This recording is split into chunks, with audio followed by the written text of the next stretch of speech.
and good afternoon to those in the Netherlands. Welcome to the webinar from Waterlooplein to Lapangan Banteng, Public Space Transformation in Jakarta.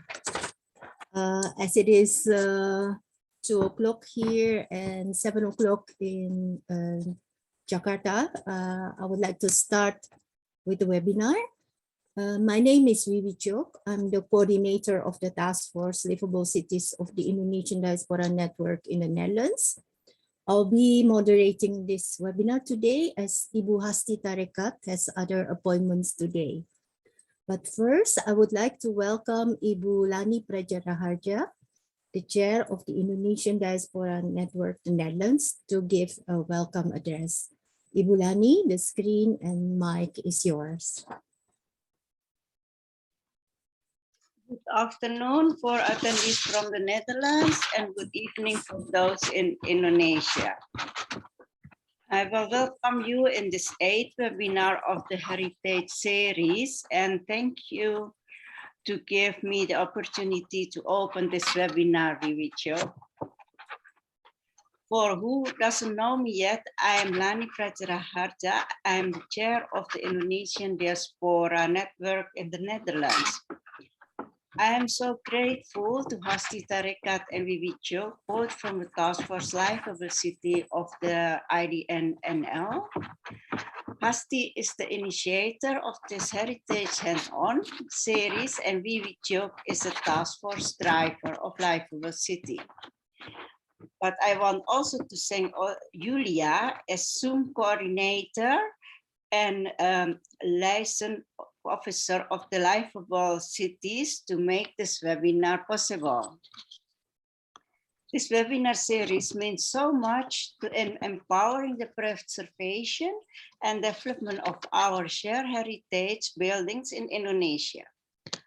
For those who doesn't know the Indonesian Diaspora Network, the Netherlands, of the abbreviation is IDN-NL. We are a platform of people who love Indonesia and want to work together to build up Indonesia. When you are curious about it, please check our website www.idn-nl.nl. So now I'm talking enough, I think. Please let's enjoy today's lectures and give the screen back to Liveablecities. Thank you, Vivi, and everyone for your time and your attention to follow this webinar. Thank you for your kind words, Ibu Lani, and welcome to all participants and a special welcome to the 2 speakers. So today's webinar topic, Lapangan Banteng, is chosen as a continuation of the topic of the 6th webinar about the White House of Weltevreden. The Heritage webinar series is held every month on the 3rd Wednesday of the month. I'm very pleased to have a heritage public space as the topic of the webinar today, also as I'm also a landscape architect by profession. I would like to briefly introduce our speakers today. Joining from Jakarta is Pak Hendrianto or Mas Bob, a landscape architect from the DKI Jakarta province. He is head of the subdivision of park planning within the Forestry Department. Pak Hendrianto will be the first speaker. And joining from The Hague is Rahardja. He is the architect responsible for the redesign of Lapangan Banteng on behalf of Han Awal and Partner Architects. Ryan will be the second speaker. Both presentation will be approximately 30 minutes. And after that, we will have a Q&A of approximately an hour. Should you have comments or questions to the speakers, you can write them in the chat box or raise your hand, and we will discuss them after the presentations. The webinar will be recorded and will be uploaded on the YouTube channel of IDN Liveablecities, and both presentations will be uploaded to Google Classrooms so that you can consult this later. Without further ado, I would like to give the screen to Pak Hendrianto. Pak Hendrianto, please start with your presentation. Okay. Thank you, Vivi.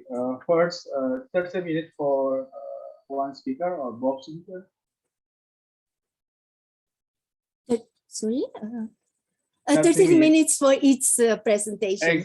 Yeah, okay. So no rush. Thank you. Okay. Okay. Take your Thank time. you, Vivi.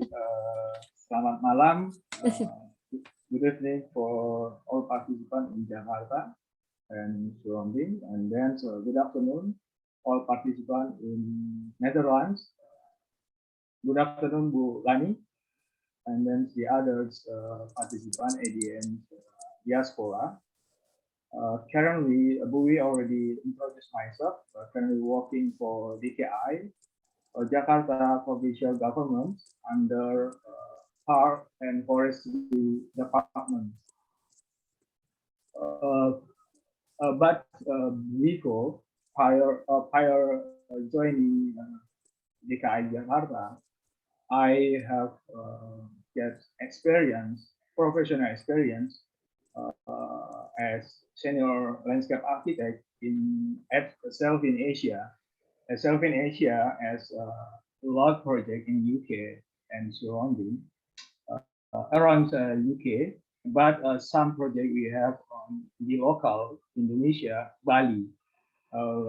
I have been project leader for Fragile Villas in the Ubud.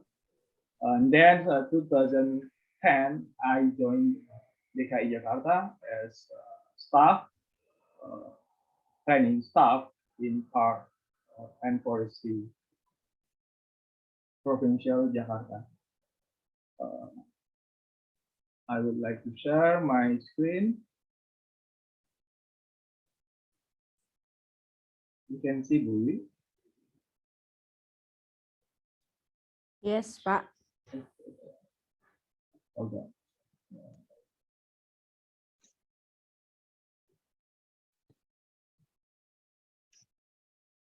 Mbak Yulia, okay?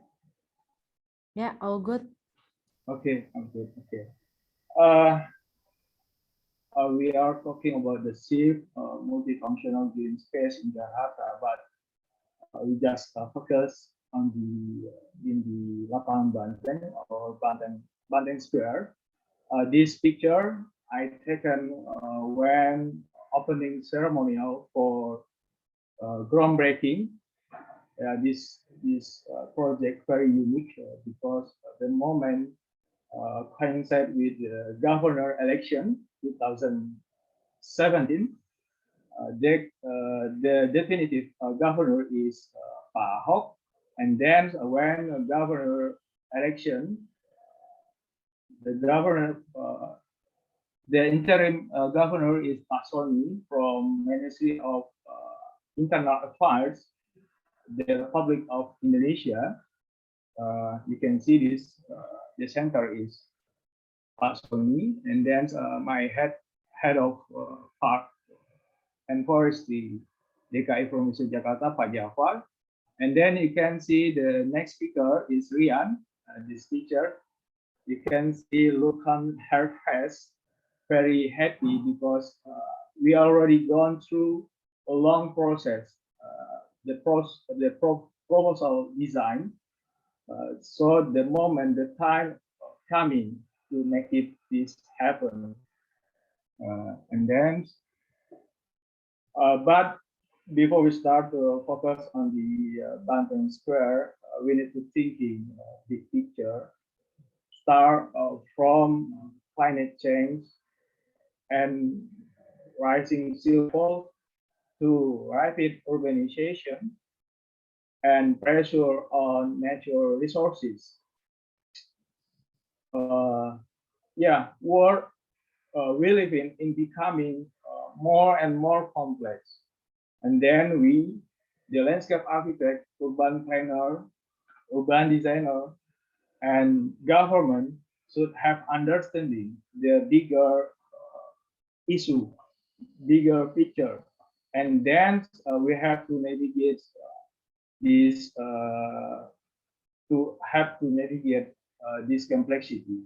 Yeah, you can see the screen. This is the Semanggi roundabout. Yeah. This one, the famous project when Pak Ahok, when as governor of Jakarta, the global issue, we had a problem with the 90% of global population grew, 90% of 90% of global CO2 emission, and 70 of in already already everything in the city in the center of Jakarta maybe. And then we can see we need to see the cities as mobility. City are places of celebration. This my favorite football club, Persija, the Orange Club, yeah, the Jakarta, and also Lapangan Banteng, and then Merdeka Square. That's the area often held the celebration for festival and then other activity for citizens. And then we need to think, we need to know about mental map of the city from the category. Yeah, we need to know about the path. We should know the north, the landmark, and S and B. One of landmark in Jakarta is Merdeka Square or Monas National Monument, and then the second square is Lapangan Banteng, the Liberation Monument of West Papua. And then, yeah, our governor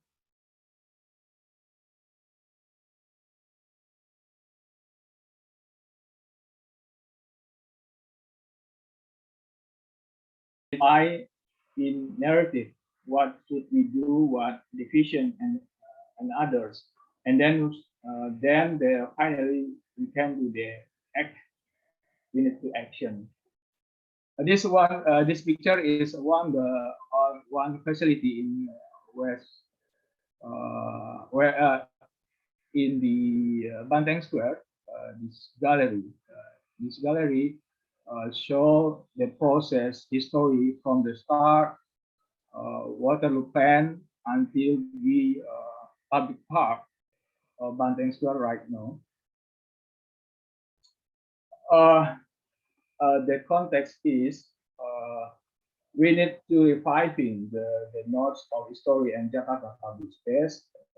2017 we started from Patung Pembebasan Ibarat, West Liberation Statue of West Papua, Banteng Square, and then we have the another node, another landmark is Monas. Monas is one of the famous square, big square in Jakarta. And then we have the welcome statue, Tugu Selamat Datang, and then Semanggi Bridge, yeah, the famous history, what have built and created by Pak Soekarno. And then we have the youth statue, and then aerospace statue. Yeah, this one is sort of alun-alun. In the other provincial is alun-alun, but Jakarta have alun-alun on this street. Start from Patung Pembebasan Irian Barat, Liberation Monument, and then until the aerospace statue and youth statue. And then, yeah, before we're talking about the public space, public park, we need have pay attention some points. Yeah. First, we need to have the thinking about the sociability, the public space or public park. We need make awareness, sociability, awareness social, and the others so everybody can enjoy and relax water facility in the park and the public space. You can see these children playing with water. One of public space in Jakarta, Puring Park. And then we need to see the uses and activities. This one of activities in Banteng Square, Jakarta Dance Carnival. You can see how the audience, the citizen, enjoy the water fountains, and then there is some performance for art and culture and others. But everybody can see the monument. Before, we don't know about the monument. The people cannot see very clear this monument. But after revitalization, we can see how the citizen can enjoy, perform, and can see the monument. And then we need to see the access and linkage, how public space, how public park connect to the BRT, connect to pedestrian way, connect with MRT, connect with the other transportation public. And also, the public space need thinking about the surrounding facility of public. We need to provide a good pedestrian way. We need to provide good mobility, sustainable mobility for the cities. So the people can do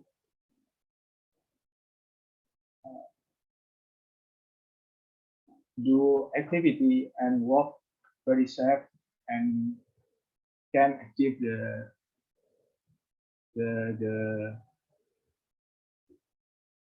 goals, how to get what we want to get from the city, from the public space. And then we need to think about the comfort and image. Public space and public park, we need to give safe to everybody, so the citizen can enjoy and relax and can be do by himself. No worry about the criminal and other threats. And then for public space, we cannot do just ourselves. We need to communication, and then we need to communication, and third we need to communication for all stakeholders. So we need to collaboration. So our as government, we need to give opportunity. Government should have function as a collaborator, and the other stakeholder community as function as co-creator. We need to create this space in Jakarta, and then we're thinking about how make it the public space from the budget. I will give us explanation about some information how Jakarta changed until this moment. Before, Jakarta for public sector infrastructure just provided by government, and then the evolution 2.0, the private sector just focus on property infra, and then public sector still provide basic infra, but still not connecting, still not integrating, still not collective knowledge how to make it the public space, how to make it the city enjoy for citizens. And then evolution 3.0, government just favor the incentive and disincentive is one of policy, public policy. Government just has policy maker how to create the private sector and the other community make integrated infrastructure one situation. But like what we did on the Banteng Square, we already did this process because government create the innovation how to make it infrastructure, basic infrastructure, not just use the government budget, but how private sector involved to developing basic infra by compensation, social compensation, sort of obligation, provision of provision building floor, like we did on the Banteng Square, Semanggi, and other projects right now, like Tibet Eco Park, and then pedestrian way of Sudirman Tamrin. We not use government budget, we use the private budget. Government just give rule and give opportunity and keep how this budget can achieve the goals government's vision. And then we are talking focus on the Banteng Square historical sites. This one well known as Waterlooplein, when colonial era, this Lapangan Banteng, this square well known as Waterlooplein.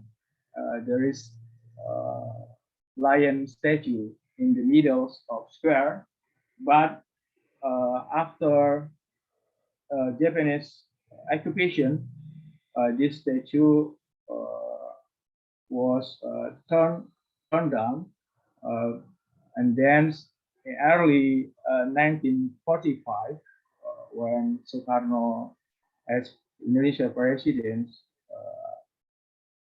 renamed this square to be Banteng Square, Lapangan Banteng, and then to maintain the territorial integrity of the Republic of Indonesia, Soekarno, 1933, was erected monument liberation of West Papua. We call it Lapangan Banteng. And then the designer, architect is Felix Salaban. Felix Salaban, one of famous architects this era, Soekarno era, because he already designed like Istiqlal Mosque and the other facility like Monas also.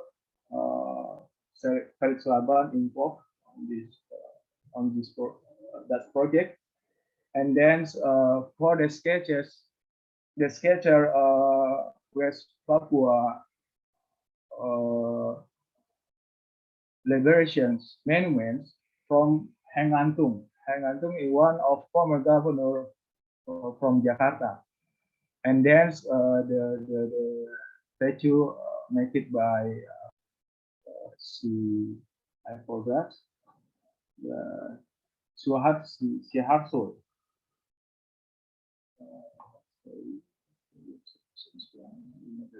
Edi Sunarso. Edi Sunarso is also the famous artist Soekarno era. And then construction was carried out by PT Utama Karya, led by Insinyur Sutami. Insinyur Sutami also famous this era, Soekarno era.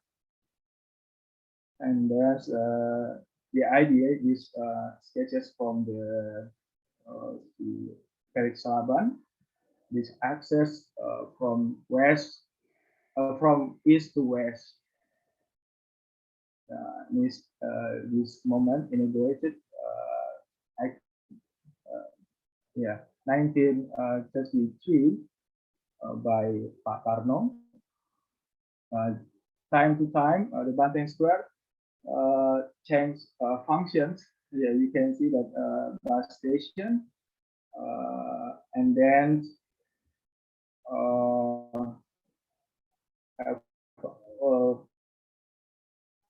Lapangan Banteng, Banteng Square also has function for public park.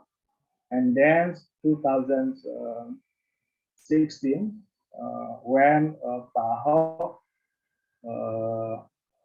appointed Pak Hendrianto, one of the of Han Awal, to design, to make it a design proposal for Kalijodo. Kalijodo is one of prostitution place in North Jakarta, and then changed to be public park. Pak Hendrianto do good design and deal by Sinarmas, and budget come from Sinarmas also as private sector. And then our department, there is comment from Pak Ahok, sport field, one of area in the Lapangan Banteng need to be access 20 hours for user, for visitor. And then we are thinking who will be designing this area, this Banteng Square. And then I met with Pak Hendrianto and visit the studio, his studio. And then Pak Hendrianto thinking this space very important for Jakarta, one of heritage culture in Jakarta. And then Pak Hendrianto makes one of proposal, we call it a master plan.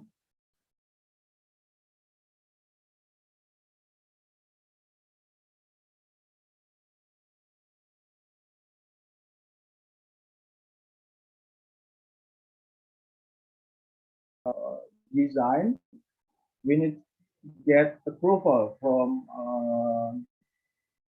restoration trial team or tim sidang pemugaran under cultural department.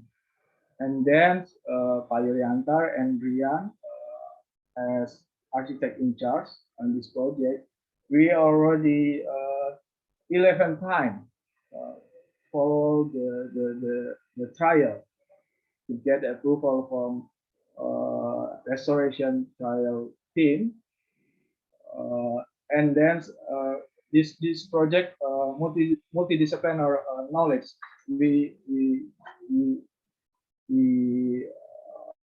involve, we invite another discipline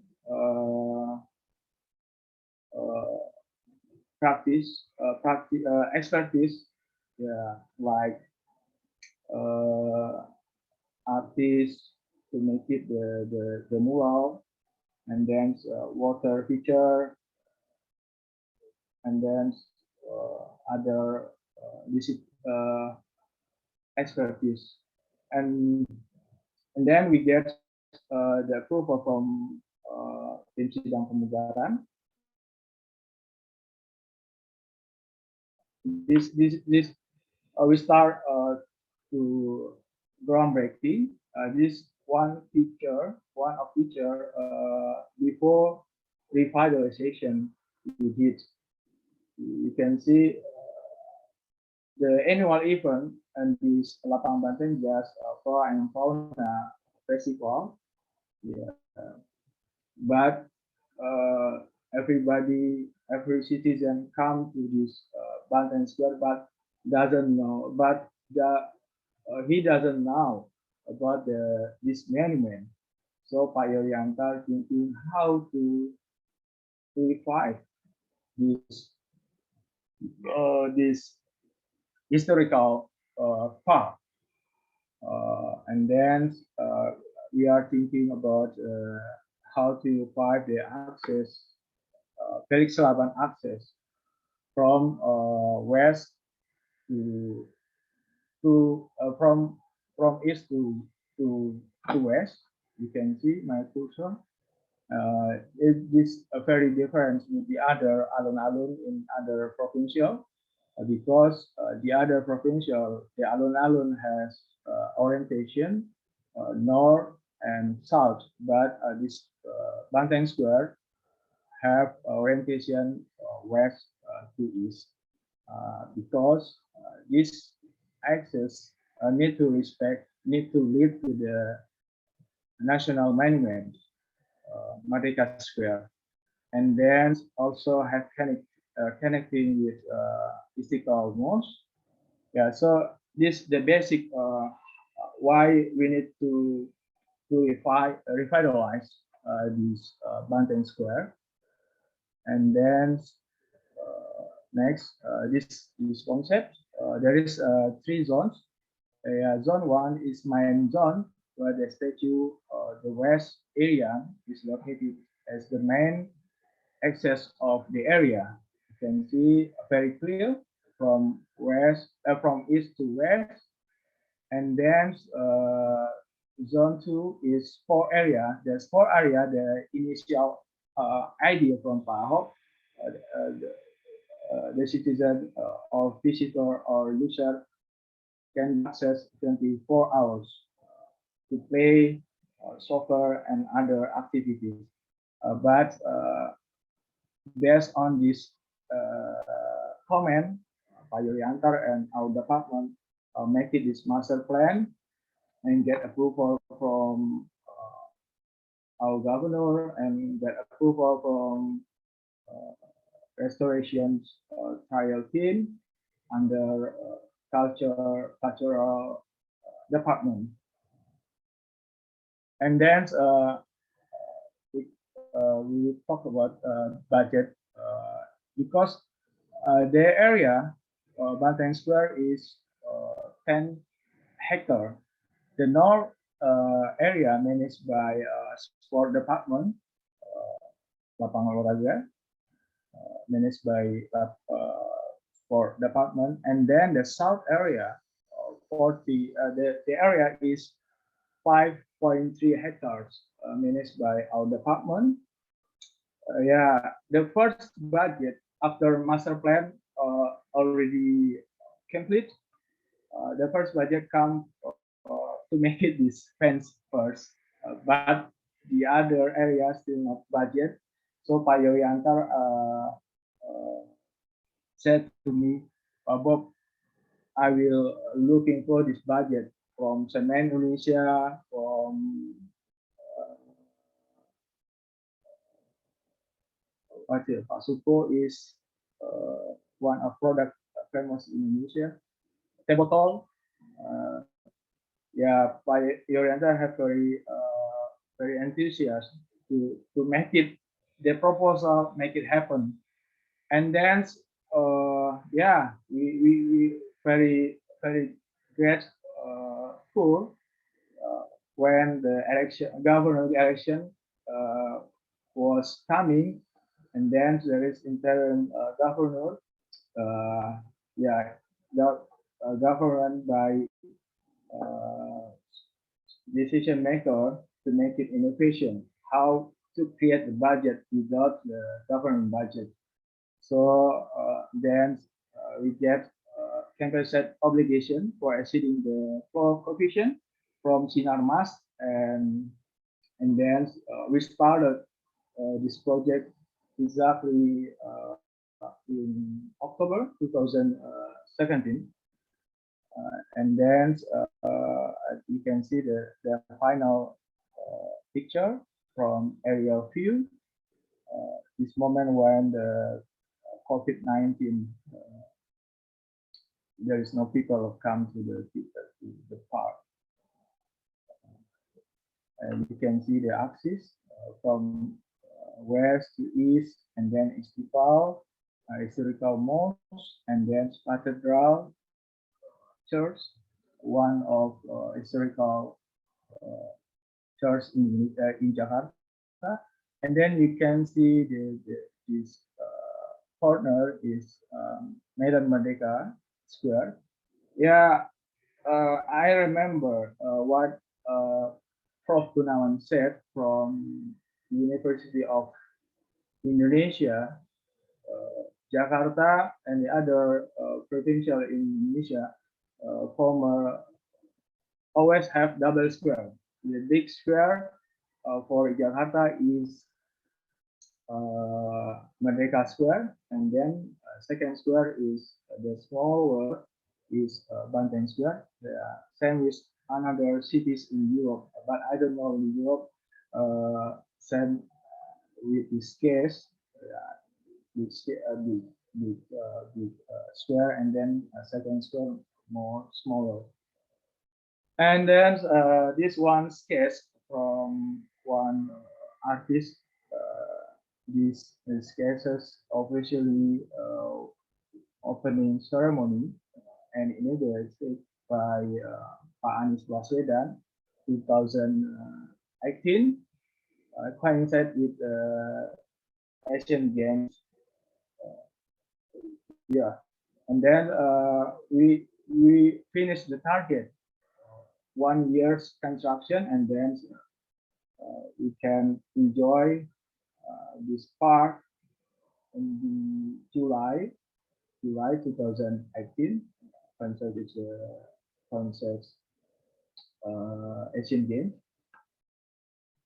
and then you can see the Banteng Square now before the COVID-19. Lapangan Banteng Square always provide health bazaar. You can see the people can enjoy the expenses dress, and then yeah, talking to each other, and yeah, you can see from this picture. So we are thinking we need to create place, not only space, because if we create place, we can encourage community, encourage government, encourage the other stakeholders like private sector. Yeah, very enjoy the moment. Every citizen can come and do exercise on this part, and yeah, now it's part for everyone. And then this one of picture, the children enjoy sketches and sit for gathering and sell his product to visitors. This one picture when nights Indians, these water fountains. We have musical following this water fountain, because musical needs to enrich the monument. Yeah, we have some songs of Indonesia and from Papua, like Bagimu Negeri, Tanah Airku, Indonesia Pusaka, Silong and Yangko, Lambe Yangko. Yeah, so everything about the musical has related with Indonesia integrity and related with West Papua. That's enough presentation from me. I hope all participants can understand what I said. Thank you, Buri. I give you the screen for you. Oh, thank you, Pak Bob, for the wonderful presentation. I think it's very challenging project and also a very tight timeline because of the Asian Games, I think. Meanwhile, to the participants, if you have any questions or comments, you could please write it down in the chat box, and then we will get back to you after the second presentation. And now I would like to invite Ryan to give his presentation. Thank you, Bu Wiwi. I will share my screen now. Okay, thank you. So to follow up with the Pablo presentation, I will focusing more into the transformation of Lapangan Banteng itself. So which are formerly known as Waterlooplein, and I'm here to represent my former firm, Han Awal Partners, where we were the lead architects during the revitalization project in 2016 and 2018. I was in charge of to oversee the whole project under guidance of Mas Hendrianto. Before I start the presentation, I would like to have a bit disclaimer. So I'm not a historian. So if there is a misinformation or incorrect historical information, I hope Bu Wiwi, Pablo, and friends from audience can give the correction later. This is the aerial view from Lapangan Banteng in 2021. So this is after the project has been done. The initial brief, the project started when we were approached by Jakarta government, and the initial brief is very simple. Actually, it's only to build the protection fence in the northern part of Lapangan Banteng, to protect the park site from the activity in the sport facility in the northern part, which later turned into the whole the complete renovation of the whole area of Lapangan Banteng. But before I start talking about the revitalization projects, maybe I will quickly share the historical and also the importance, the context of Lapangan Banteng since the colonial times and also after the independence of Indonesia. So I think Pablo already described about the historical timeline, but I'll just quickly mention it. So it's Lapangan Banteng actually started as a private area owned by Pavilion family called Lapangan Pavilion. Then after that, the square is changed ownership several times until it taken over by the Dendels in the early 19th century, where he wants to transfer the central government from Old Batavia to the Weltevreden area. After that, in 1828, the Alliance statue was built there to commemorate the Battle of Waterloo. And this statue stays there until the occupation of Japanese in Indonesia in 1942. After 1945, after Indonesia Independence Day, President Sukarno changed renamed the Waterlooplein into Lapangan Banteng. Then in 1963, that's the year where finally the West Irian is liberated from the occupation of Dutch East Indies. So to commemorate this event, also President Sukarno wants to create a monument in Lapangan Banteng, the West Irian Liberation Monument. And a year later, in 1964, a year later, this monument was finished and inaugurated by the President Sukarno himself.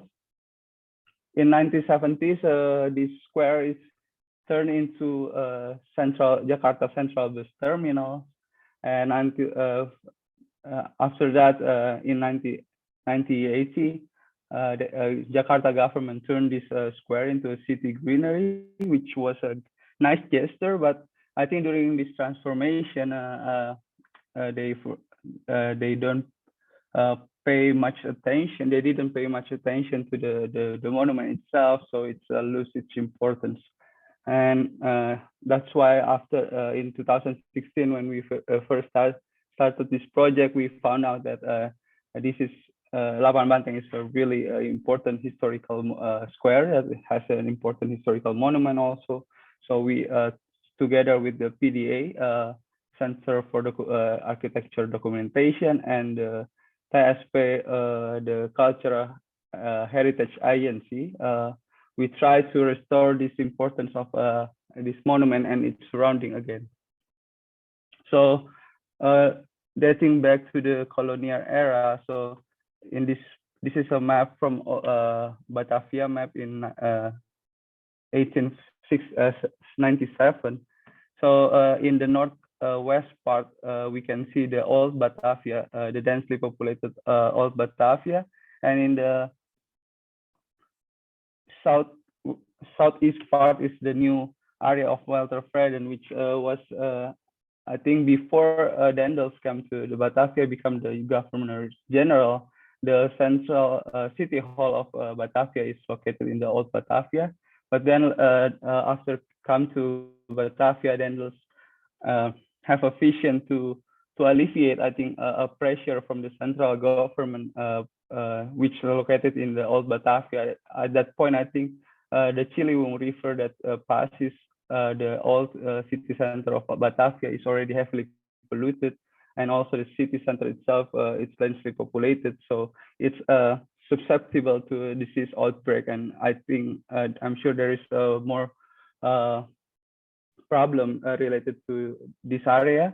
So Netherlands at the time, I think Netherlands also under the French dominion, and Dendels himself is really have an affinity for French culture, arts, and history.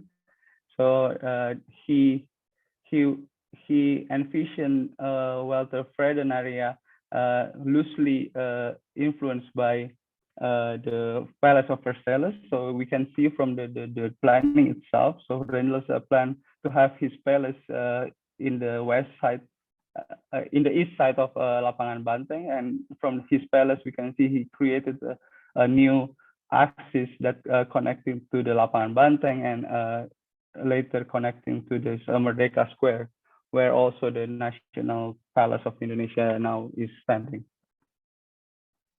So also to transfer the center of government, actually and attract Dutch elite to move from the old Batavia to Weltevreden. The first tramways is created to connect these two regions. Actually, I think the first tramway is 1860s, is built during 1860s, and at that moment, even in the Netherlands, the tramway system is not existed yet, I guess. And so this is a really a big gesture in Batavia, and also to attract.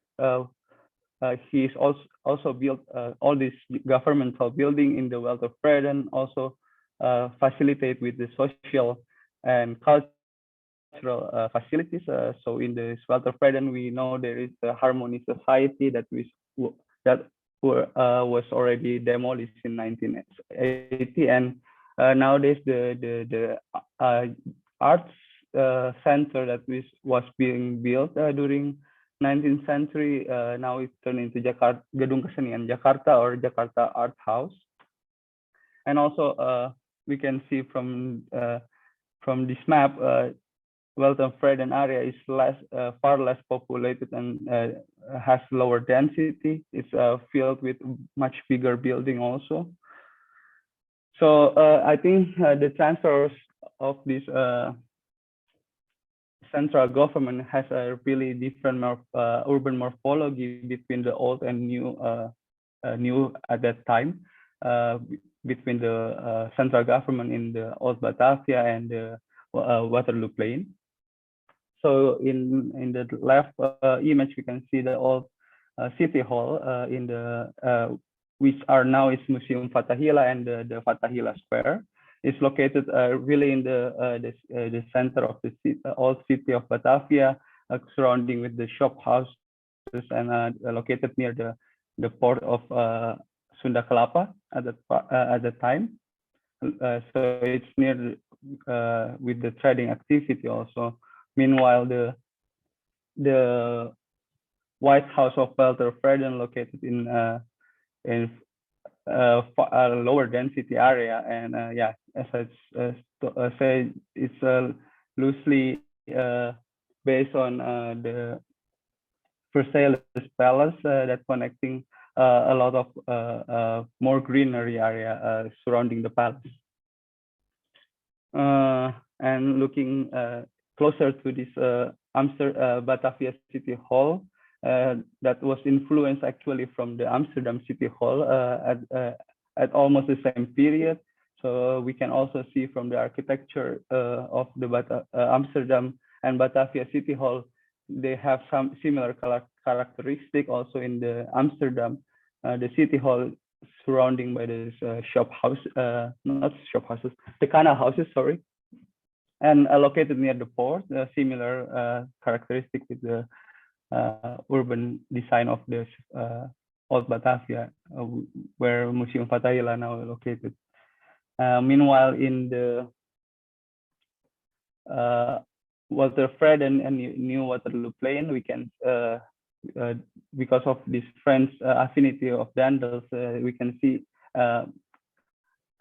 especially in the Palace, the Rijkswijk, that now is the Istana Negara of Indonesia, the national palace of Indonesia, has this similar characteristic of element which are influenced by Palace of Versailles and French architecture. This is the aerial view of Waterlooplein in 1924, which we can see really this axis that starts from the White House of Weltevreden, that now is called Gedung Maramis building. Then there is a G.P. Kuhn statue, then Waterloo Monument. There is another monument in this roundabout. Then it's continuing this axis until this the Merdeka Square in outside of these pictures. The Waterlooplein was mainly used for military parade activity. So in these pictures, photograph, I think this is a parade during the birthday of Queen Wilhelmina in the Netherlands. Then after the independence of Indonesia in 1963, where West Irian is liberated, so Sukarno commissioned Frederick Silaban to do the project of building the West Irian Liberation Monument, and I'm sure Silaban aware of this axis, and during this we can see from this photograph also Silaban create a visual axis from the monument, West Irian Liberation Monument, to the national monument Monas, which are located in the Merdeka Square. So this is a original drawing by Silaban, which we together with Bu Ria from PDA, we are studying this monument when we are trying to restore the 2016 condition monument to this original form.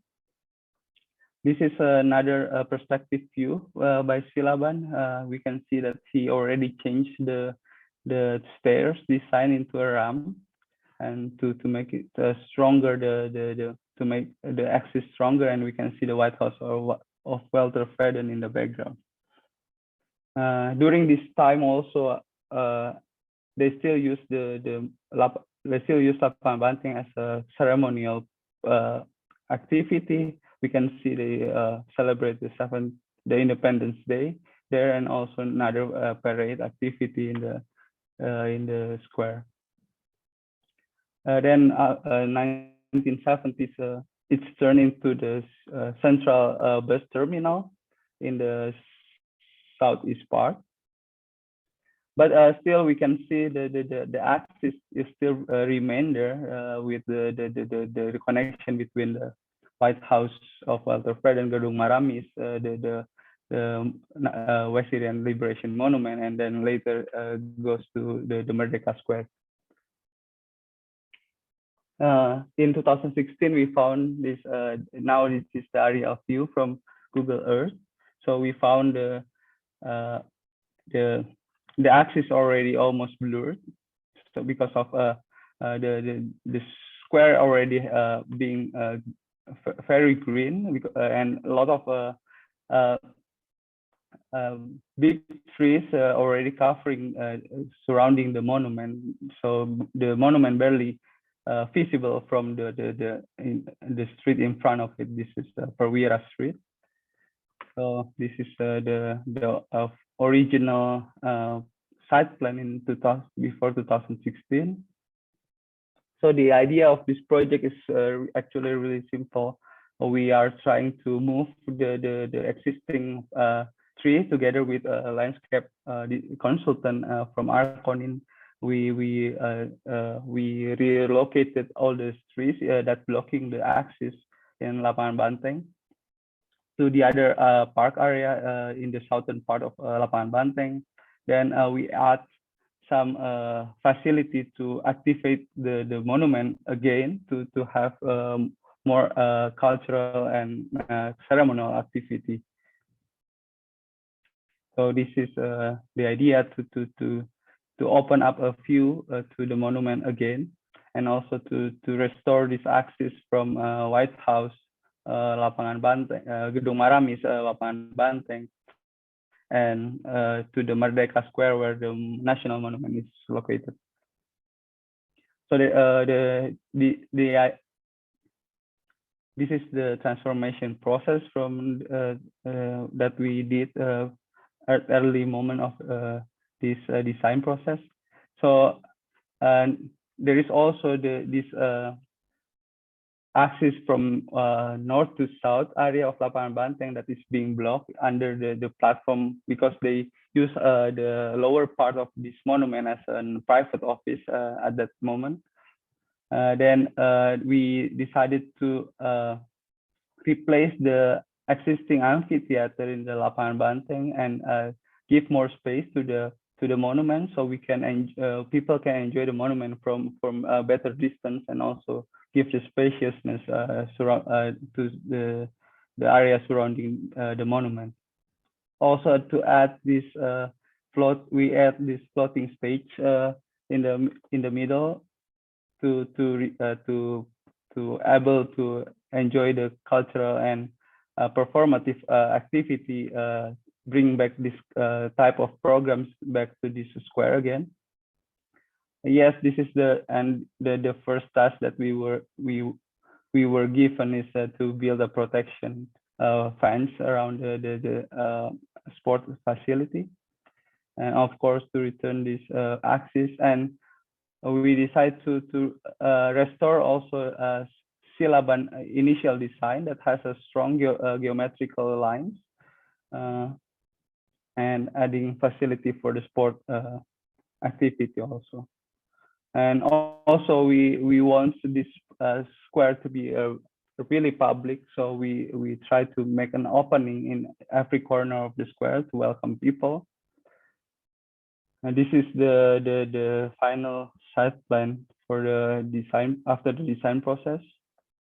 So also this so we create two additional facilities in this square, and we can from this we can see that the top point of both facilities is not higher than the lower part of this the West Syrian Liberation Monument, and also that's to give this strong horizontal quality to both of these facilities, so the monument itself can be stand out in this square. For the monument, the restoration of monument, we are together with the PDA. We try to study the condition at that time. So when we found this monument is in the very bad condition, so all the finishing was cracking already, and some finishing already being replaced with another material, a lot of vandalism, and in lower part of the monument is completely blocked, so it's used as a private office, and at some point I think it's turned into a haunted house. So there is a lot of this decoration of blood inside the monument, so it's not treated as a respectable monument. And also like they try to repair the but not with the original material, so just repair the element of the building with plaster.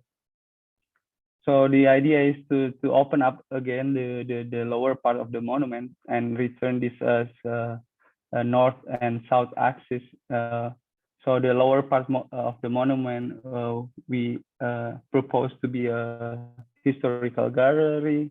Then there is a recommendation from a PDA to change all the to restore all the material in the this monument, from the podium, platform, and the pillars. So there is I think we can find more accurate presentation about this from PDA. Then this is the visualization that we did at the proposal stage.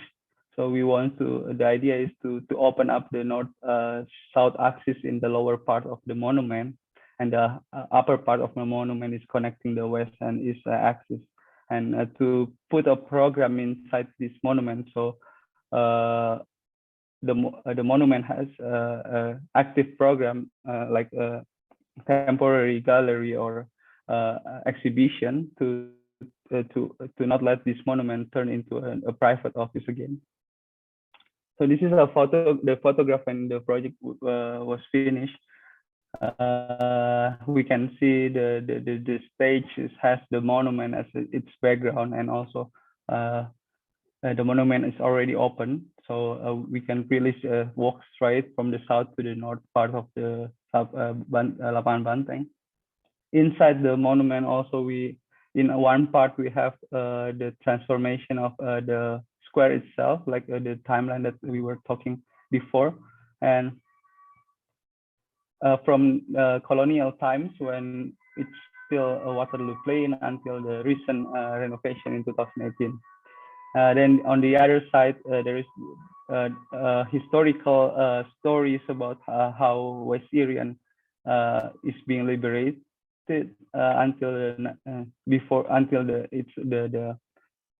because the West Irian is the last part of Indonesia that was under Dutch East Indies dominion. So when it's liberated and joined Indonesia, the President Sukarno really feel that Indonesia become independent as a whole at that moment.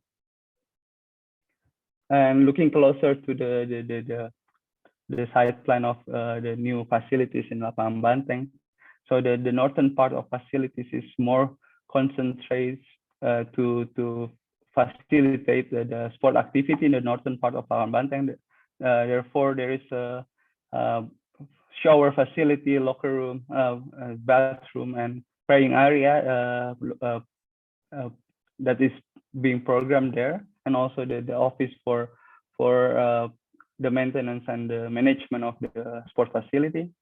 In the lower monument, we already talked about the historical gallery that being put there. So then this amphitheater facility has a facility to support event and ceremonial activity that will happen in this stage. So as Bob mentioned, also we collaborate with water feature artists to put a water feature in Lapangan Banteng. So the control room and all this sound and sound system for the event is controlled from this building, and also some facility for the performance. And we create an open space in this underneath the amphitheater to help activity that supporting the park area of Lapangan Banteng in the southern part. So the idea is from the monument, the landscape will turn into the amphitheater, but underneath we have a shelter area for people to take shelter in the really hot day, since we are designing a public space for a tropical climate. So we need some sheltering in throughout the day. This is another illustration of that, the amphitheater building. Here's some photograph after it's finished.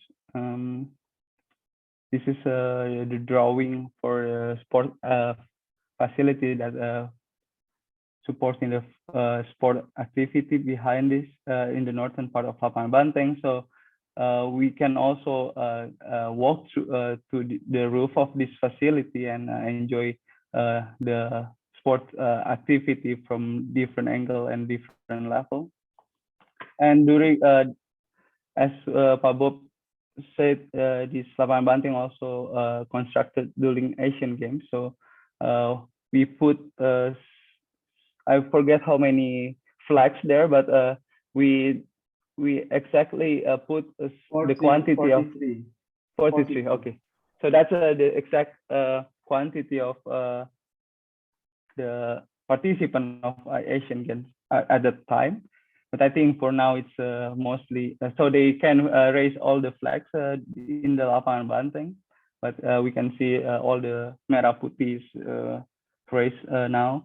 And in the walls of this building, we to strengthen to make the historical atmosphere strengthen, we put all some historical quotes from the people that participate in the process of liberation of Irian Barat, West Irian.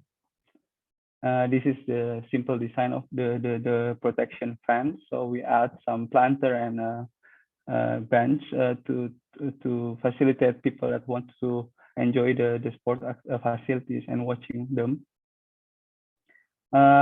This image actually is the real document that we sent to the construction worker in the Lapangan Banteng to transform the hardscape of Lapangan Banteng. So which part is being demolished, which part that we need to change the material on top, and which part we need to add the new pavement material. So we also remove all these small paths in the middle of the greenery area to able to put more trees that we are relocate from the axis, and also we try to make the pathways inside Lapangan Banteng is more clear to guide them through the central area. So it's become like this.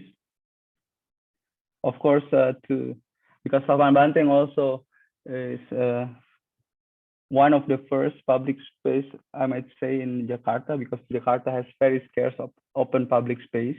So we are trying to make this public space really comfortable and convenient from the people that come. So we need to complement the facility with urban furniture and wayfinding, so they can spend more duration, a longer duration in this public space.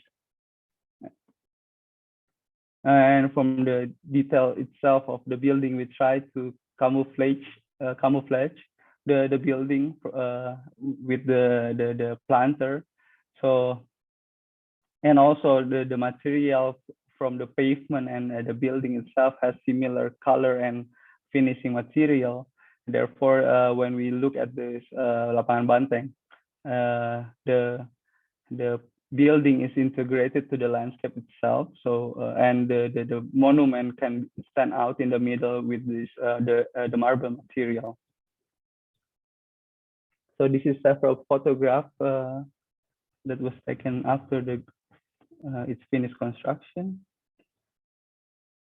yeah, I think this square was used more in the late afternoon or evening because the weather also nicer.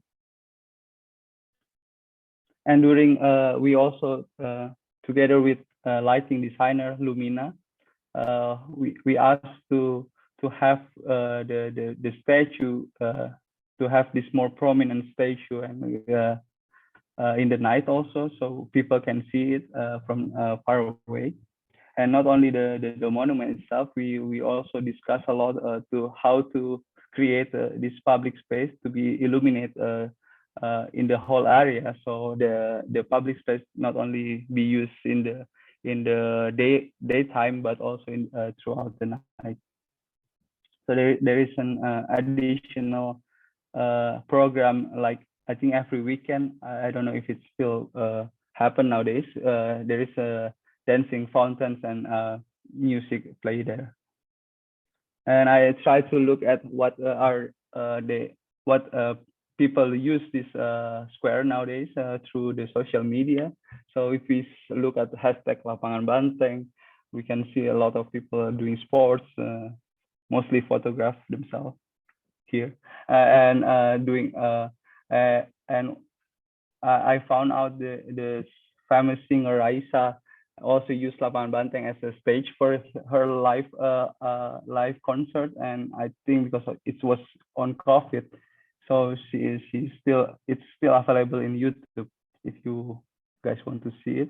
And also, I think just several weeks ago, there is this curated creative market that happened in the Lapangan Banteng, where all these local produce and artisanal local product is being sold by the vendor, and the area underneath the amphitheater was used for was used temporarily for this vendor. And at that weekend, there is a lot of pictures being shared where people use the southern area of Lapangan Banteng as a picnic space, and yeah, people come to this Lapangan Banteng a lot. To close also, I think Lapangan Banteng construction and design process cannot be detached from what happened with the other public space that being built at that moment. That time is Asian Games, so at that moment also Han Awal Partners is creating the entrance for the Gelora Bung Karno, and there is a lot of mass build of this family integrated park in Jakarta. So at that time, we are really concerned about how to build a proper public space, because in Jakarta we didn't have a proper public space to welcome all these guests from overseas. And actually, before we designed the Kalijodo and Lapangan Banteng, Kalijodo Park and Lapangan Banteng, the first task we were given from the government of Jakarta is to design a public toilet in Merdeka Square, which that's the initial movement, because we just realized that we have open space, but we didn't even have the facility to support them. Like for people who look for toilets, they cannot get it, and they just use the greenery area or the fountain area to do this kind of stuff. And so during this process, we are really concerned how to make people feel comfortable in the open public space, because in Jakarta mostly people want to go to, if you want to go outside, it's going to the mall that has already all these facilities. But in the public open space, rarely we could find that when we want to go to toilets or to have shelter is very scarce. So that's why it's one of the things that will become the main concern of designing all this public space during that time. And I think Lapangan Banteng itself has quite successful in terms of restoring the monument importance, and also we were able to restore this access from the Gedung Maramis to the Merdeka Square, and to restore to bring back the social, ceremonial, and performative cultural activity in the square again. So I think also from this project, I think it could start a lot of projects in Jakarta and even outside Jakarta, outside Java. And I'm sure Mas Yoriantar and a colleague from Han Awal now is very busy with all these public projects that happen nowadays in Indonesia. And I guess as an architect, urban designer, and landscape, we need to keep refining.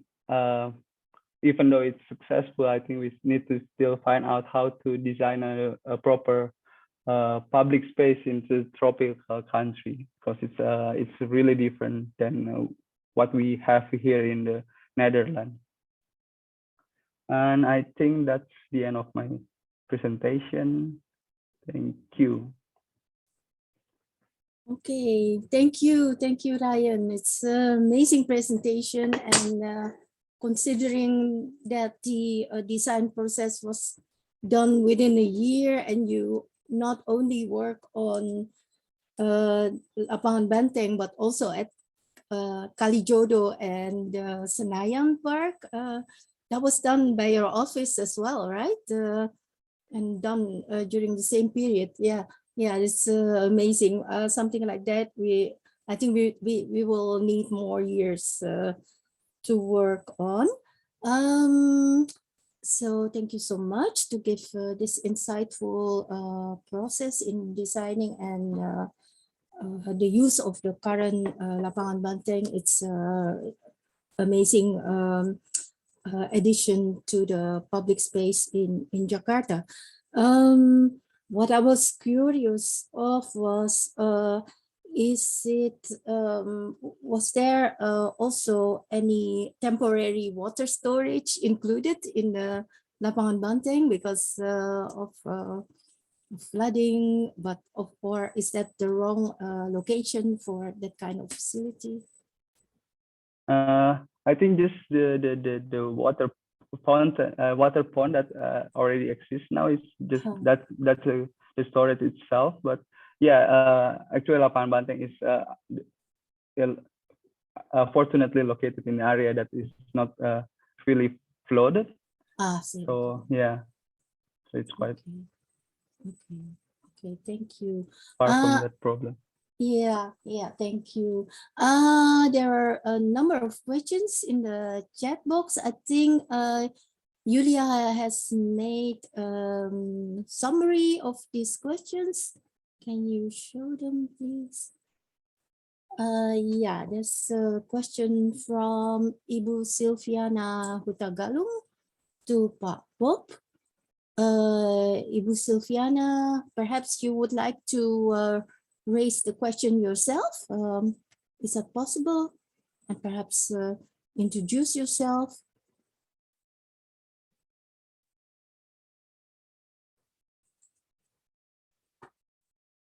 Ibu Silviana, if not, I will read the question to Pak Bob Henry. I'm sorry. Okay. Yeah, sure. I was asked just now. Okay, I kind of missed the question before I was asked to open my mic. Sure. Okay. Please you repeat. Yeah, if you would like to raise the question yourself, and perhaps introduce yourself as well, Ibu Silvania. Okay. Where are you based, and are you also an architect or heritage specialist or? Okay.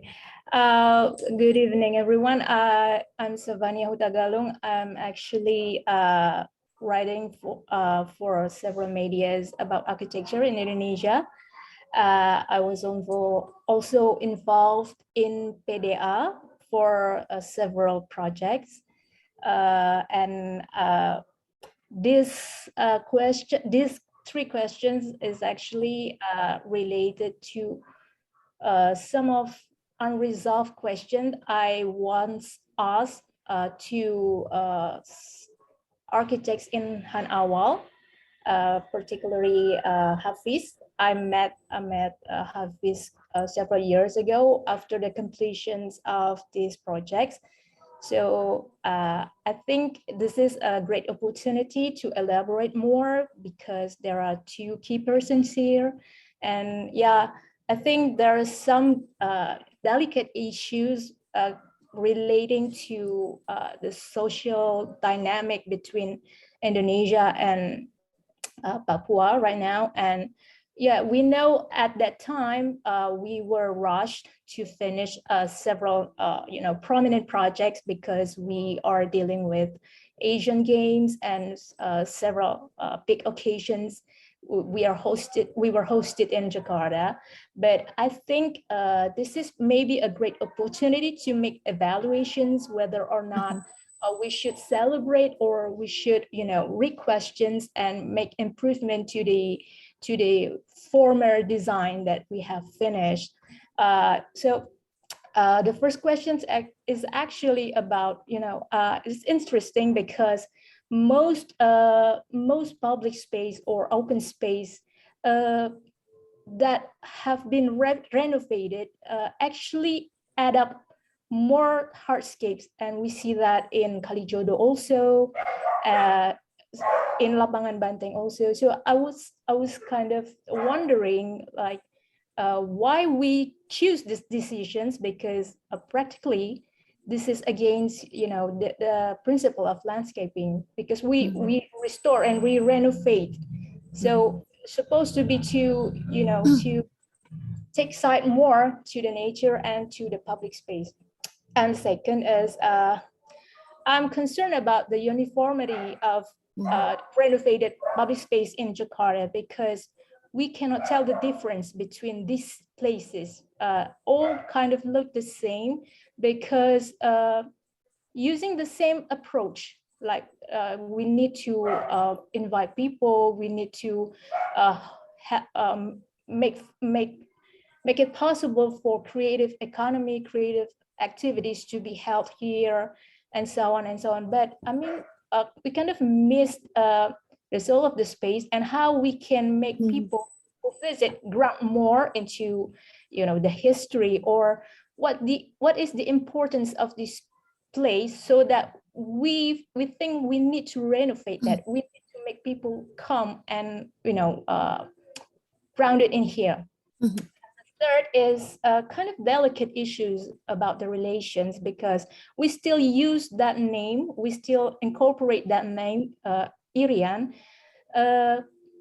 because we still, use the narrative built by our government. I mean, this is I think this is a good opportunity. Like, can we make this as a strategic place, strategic tools to make a peace diplomacy, to make the relations, to improve the relations between these two entities. So I think design can speak more in here, even it's not much, but I think we should consider to take the approach. Thank you. Okay, thank you. Yeah, very interesting questions. Maybe also good to hear the point of view of Pak Bob as well as Ryan. Who would like to comment first? Maybe Pak Bob? Thank you, Bu. Thank you, Bu Sylviana, for your comments. Thank you for your comments. First question is about my thoughts. The progress is more. The progress so much more important than perfection, because we need to start thinking about the public space, because before we never start about create the public space more perfect. I don't say the Lapangan Banteng Square is perfect, but the progress more important than we never did. Yeah, but based on this progress, we can do more perfect. Like now we have the Tebet Eco Park. Yeah, we have the evaluate and review what we did before. We need to get a ground opinion from the citizens and close discussion with stakeholder and other private sector. You can see what we did on the Eco Park right now. But Lapangan Banteng, very important for me as civil servant, staff in the Park and Forestry Department, because we already have the one level, and then we need to rise to another level, to upper level. So Lapangan Banteng Kalijodo, the first public space. One statement, we need to have the good public space, and then we need to see about the historical tradition and culture. So we need to get more perfect for the next future. That the first, I answer the first questions, and then sorry, because I'm a landscape architect. Yeah, I have and comments about the we need to reduction the surface of pavement. Yeah, but we also said we need to have the water storage, how to connecting with ecological, not just social, but we need thinking about water storage stuff. Yeah, I agree with Bu Silviana and we also.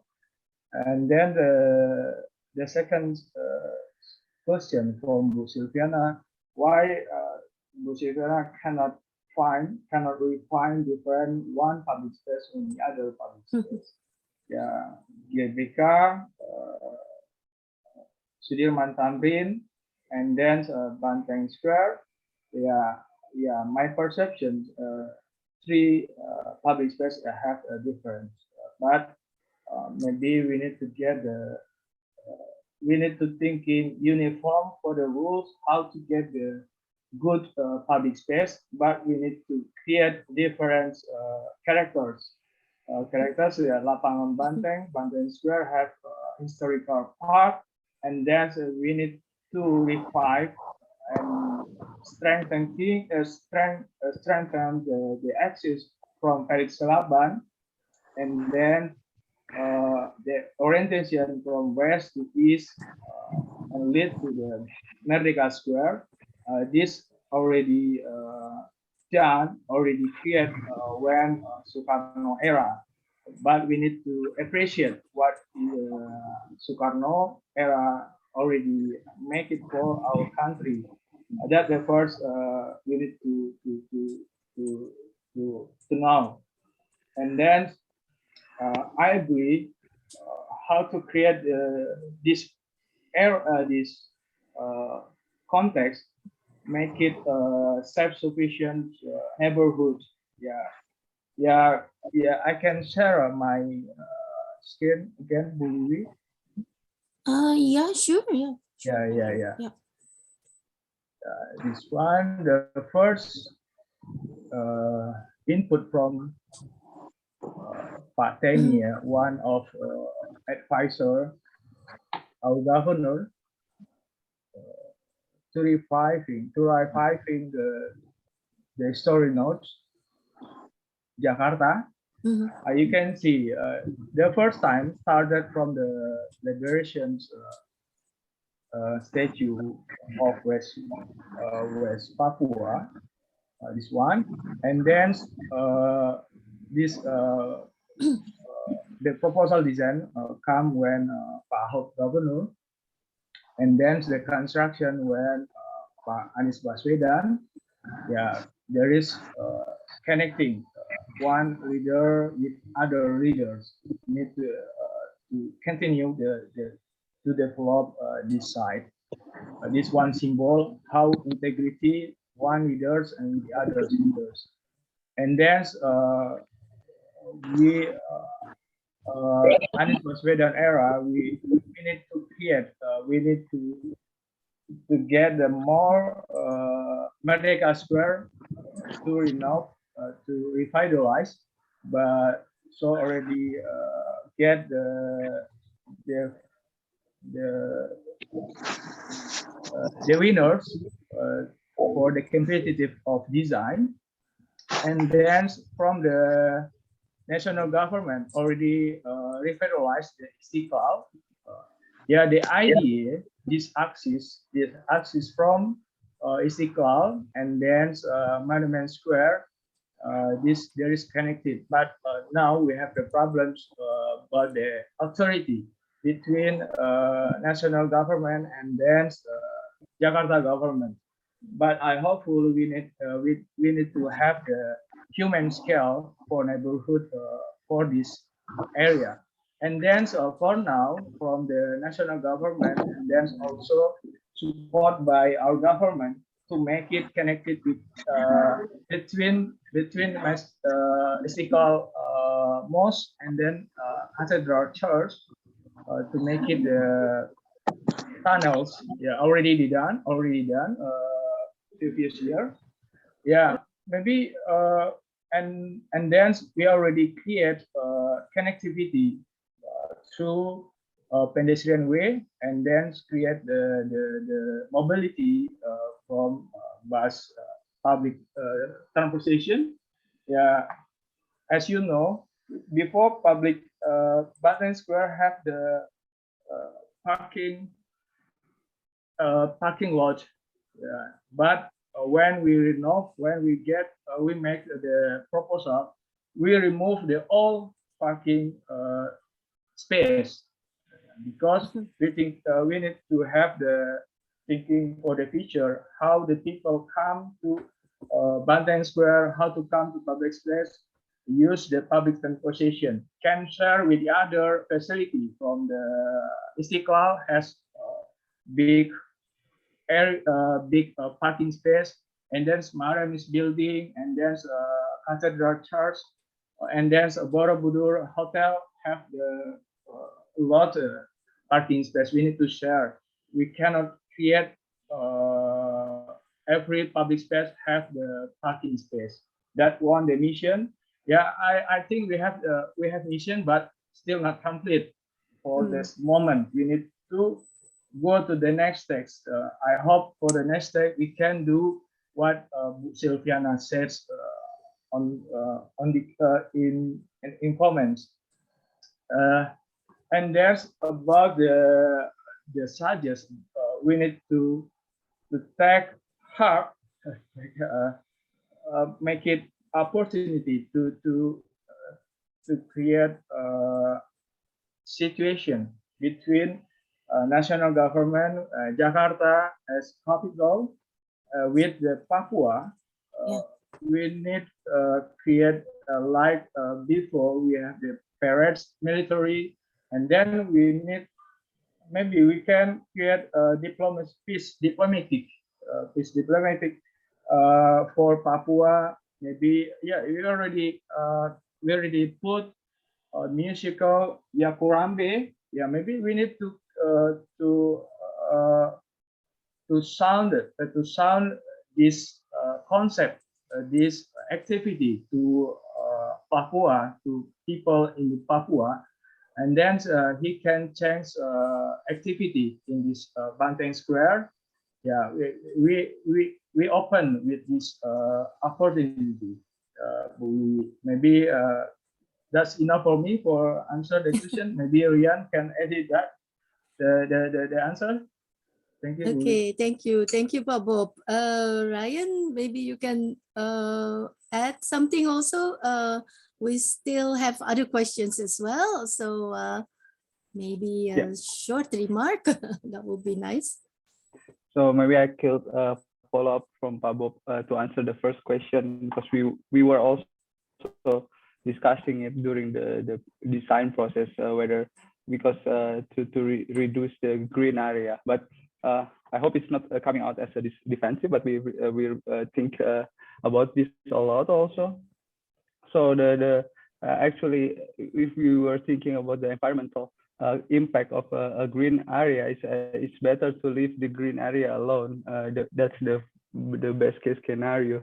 But I think in this case in Jakarta, we have a really scarce public open space that people can come and do activity in open air.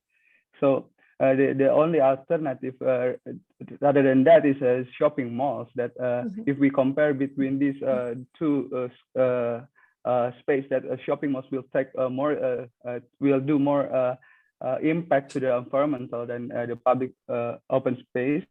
And also sure, we in Jakarta we really need also the conservation area for this green space, because we also have a scarce green area. So I think what the aim of this project is more to accommodate the space for the human itself, for the activity for human, but we also need to have this greenery area that let the biodiversity flourish in that area, I think. And I'm really interested because nowadays they have the first MRT line in Jakarta.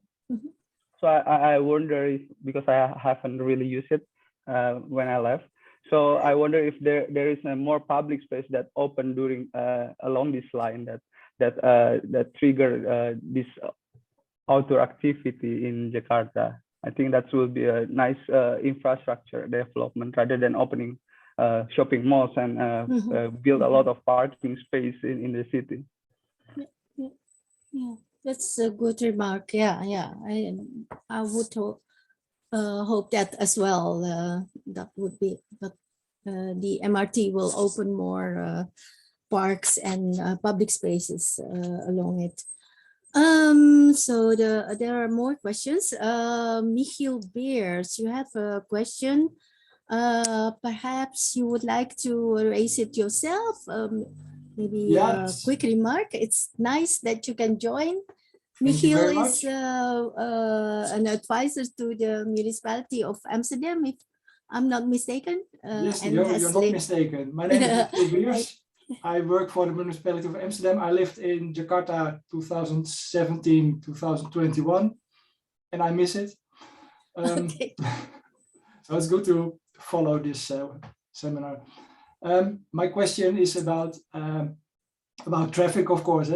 You make a good, nice design, but it's within the lines, coloring within the lines, and it's already difficult. I'm always wondering, did you have discussions about getting rid of the traffic around your park? Because I think the roads around the park are making your park less attractive, and it's difficult to reach other very interesting places, all sides around your park. So I wonder, is putting your teeth in car traffic, is that part of your work? Okay, thank you. Bob, maybe you can respond first, and then Ryan, maybe short remarks. Okay, thank you, Michael Burst. I thought the Michael Burst is Indonesian. Okay, you well know about Jakarta and Banteng Square. You know the surrounding. The challenge about Banteng Square has 10 hectares. They are very small for compare with the monuments, national monuments has 80 hectares. Approximately 80 hectares. Because there's the Banteng Square sort of like roundabout, because the surrounding there is the road for the cars, not for the people. Maybe this is road we have planning with restoration trial teams. We can close the traffic because the traffic not efficient for the cars, but we need to create a space for people, create space for walking. yeah, so we can create the friendly neighbor. We can achieve, we can reach from easy by foot on foot, and create maybe the one spot we need to have the bus station.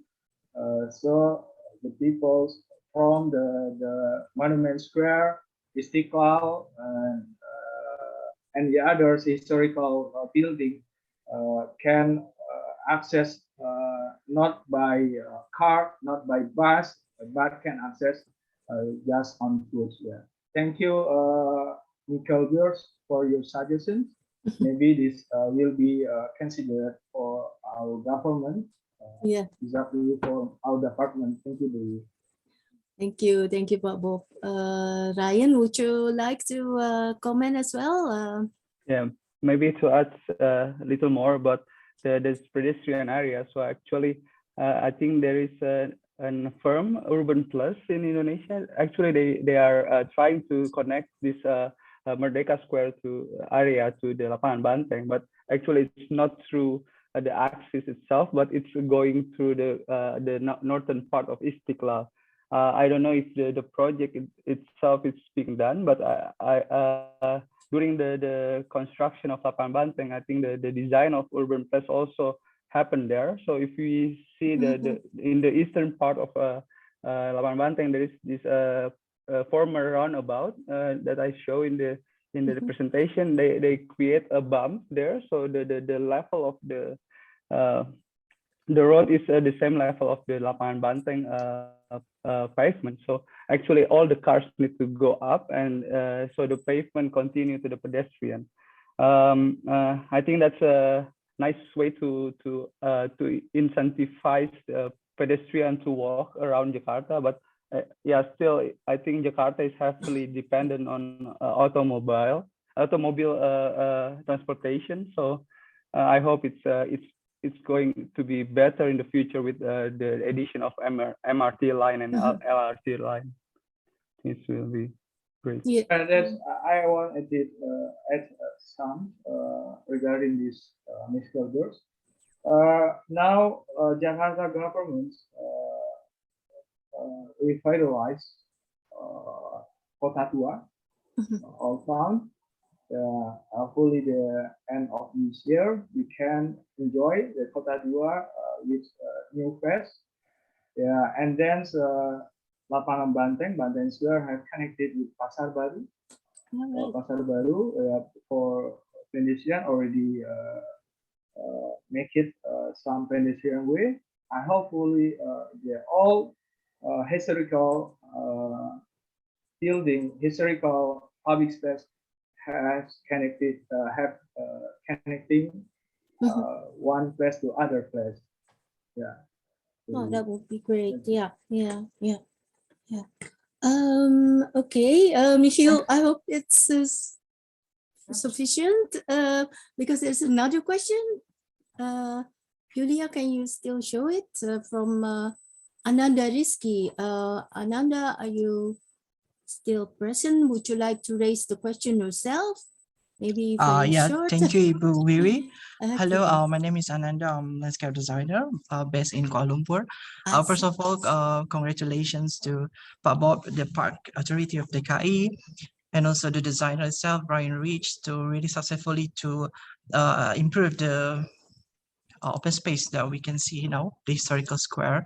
As now is the space more people are really using it. It's really great placemaking programs that you guys doing here. But from my opinion, seems like the development of the Lapangan Banteng have totally forgotten the history before the independence. I mean, it was there were a lot of structure that was since, like you already explained, right? The JP Kun's statue, and then the lions, like pal there, column. But somehow for me, there is no interpretations of what was there. Maybe it seems like we're choosing the history that we choose for this square is from the post-independence.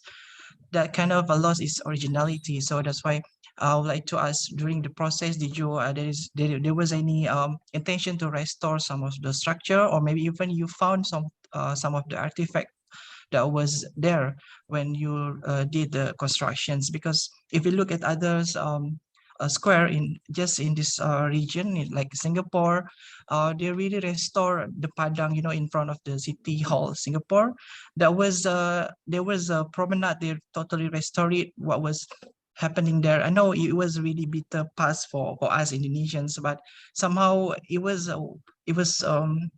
in our history too. So it can tell what was happening there. So that's why the interpretation kind of like in this new design, probably from both the designer and also the power authority can explain that. Thank you. Okay, Pak Bob, thank you for the question, Ananda. Very good question. Pak Bob, can you address Thank the you, question? Ananda, my friends in Instagram, and one university graduate from IPB, I see. agriculture, Bogor University. Yeah, during the construction Banteng Square, because we not dig very deeper, we dig shallow. We didn't find anything artifact, but for the others projects like MRT station in Sarina station, MRT, and then the Kali Besar, already revitalized in Kota Tua. We found the deck, maybe Sunda Kelapa, there is 4 previously. And then we also found the artifacts in the Stasiun Kota. Also we create the MRT station there. We found also artifacts sort of like former railway. We found there. Yeah, but for on this Banteng Square, in Banteng Square we cannot find anything. Okay. Adinda, thanks. Maybe Rian have another perception. Yeah, and unfortunately, we didn't find much information pre-independence of Indonesia. I think when we did the Lapangan Banteng, also we focused heavily on the design of Silaban. But we with PDA, with Buria at that moment, we tried to look to the information dating back. But I don't know, because this is, as you state, this is like emotional sentiment also with with the gesture to revive the colonial monument, I guess. So I think that's depend on the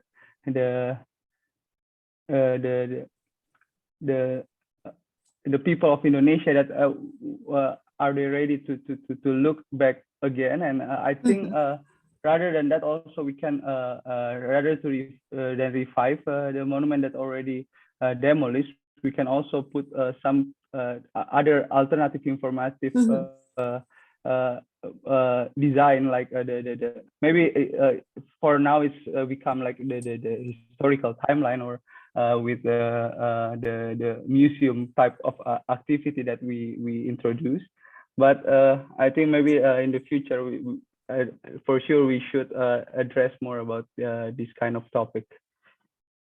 Yeah, I think it would be great if we have some interpretation of it, what was happening in the past, so people will understand better.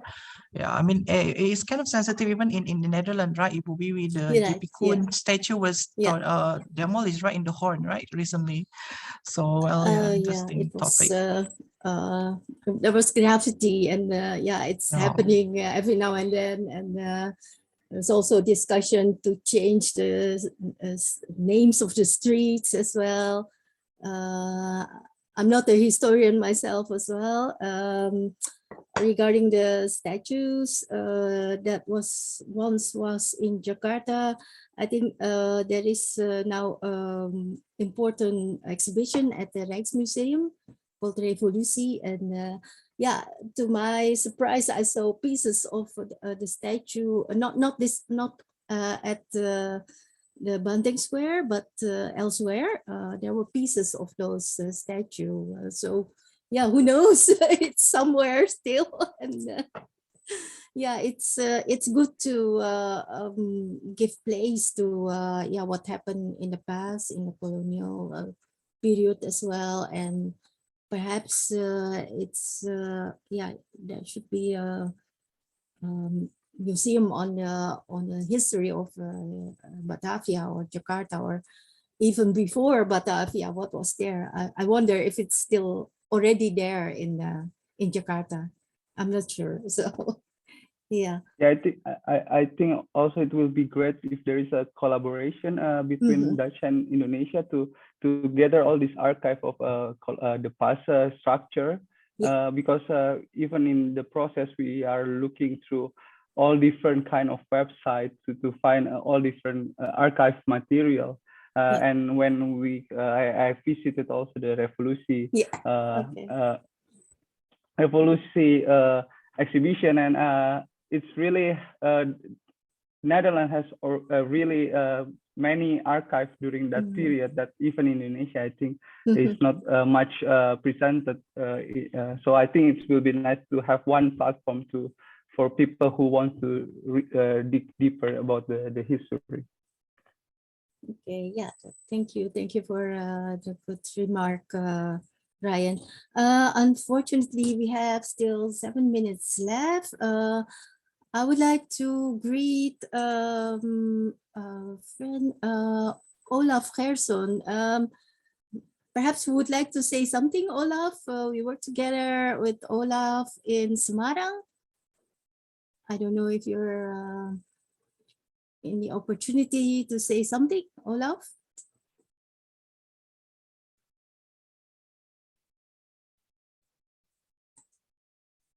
Well, if not, then we will move on.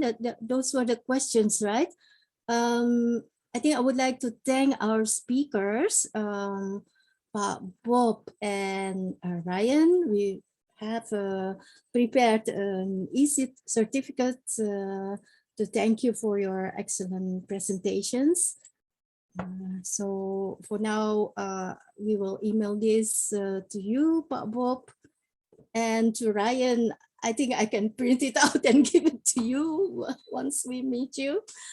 So thank you so much for the presentations, and thank you to the audience for attending this webinar. And I would like to address the next webinar, which will be in June, the 22nd of June, on Wednesday at the same time, 2 to 4 in the Netherlands, or 7 to 9 in Indonesia. It will be about museology in Indonesia, the dynamics of non-governmental museums. So please join us and follow our social media, Facebook or Instagram. And would like to thank you, everyone, and thank you for joining us. Hope to see you next time.